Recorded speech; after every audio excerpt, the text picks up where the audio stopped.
আসসালামু আলাইকুম। আপনারা কেমন আছেন? আশা করি ভালো আছেন। তো এখন আমের সময়, চারিদিকে আমের ছড়াছড়ি। অনেকে অনেক রকম করে আচার করতেছে। প্রতিটা মানুষ, প্রতিটা মেয়ে মানুষ একটা না একটা আচার বানাতিছে। আমের অনেক প্রকার আচার হয়, অনেক ধরনের আচার হয়, অনেক সিস্টেম আচার হয়। তো যে যেমন করে বানান তার কাছে সেই রকমই ভালো লাগে। আর আমের আচারটা সবার কাছে এতটাই ফেভারিট।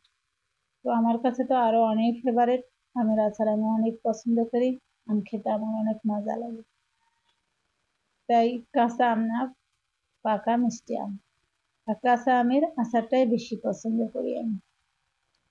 তো যার জন্য আজকে বাজারে গিয়ে আমি আম নিয়ে আসছি।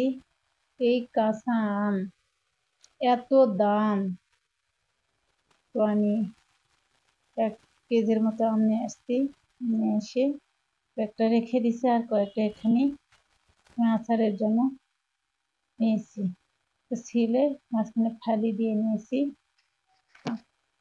মাঝখানে ফালি দিয়ে নিয়ে আমি একটা চুলার উপরে পাতিল বসিয়ে দিয়ে সেখানে হালকা ভাপ দিয়ে নিয়েছি, একটু লবণ দিয়ে। বেশি টক মনে হয় কিনা আম, বাড়ির গাছের আম হলে হয়তো বোঝা যেত কেমন টক কেমন মিষ্টি। তো কিনা আম, সেই জন্য ভাবলাম যদি বেশি টক হয়ে থাকে, আমগুলা দেখে তো মনে হচ্ছে আসলেই বেশি টক হবে, যার জন্য একটু লবণ দিয়ে আমি ভাপ দিয়ে পানিগুলো ফেলে দিয়েছি।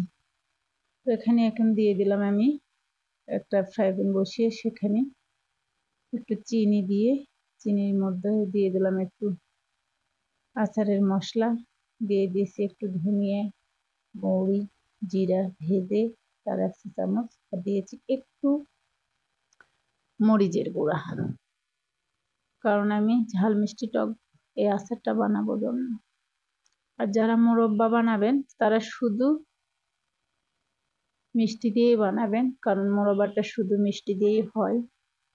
তো আমি ঝাল মিষ্টি টক করবো জন্য একটু মরিচের গুঁড়া দিয়েছি, আর স্বাদটা নিয়ে আসার জন্য একটুখানি লবণ দিয়েছি। তো আজকে অনেক কম করলাম আচার, আপনাদের সাথে শুধু শেয়ার করব তাই।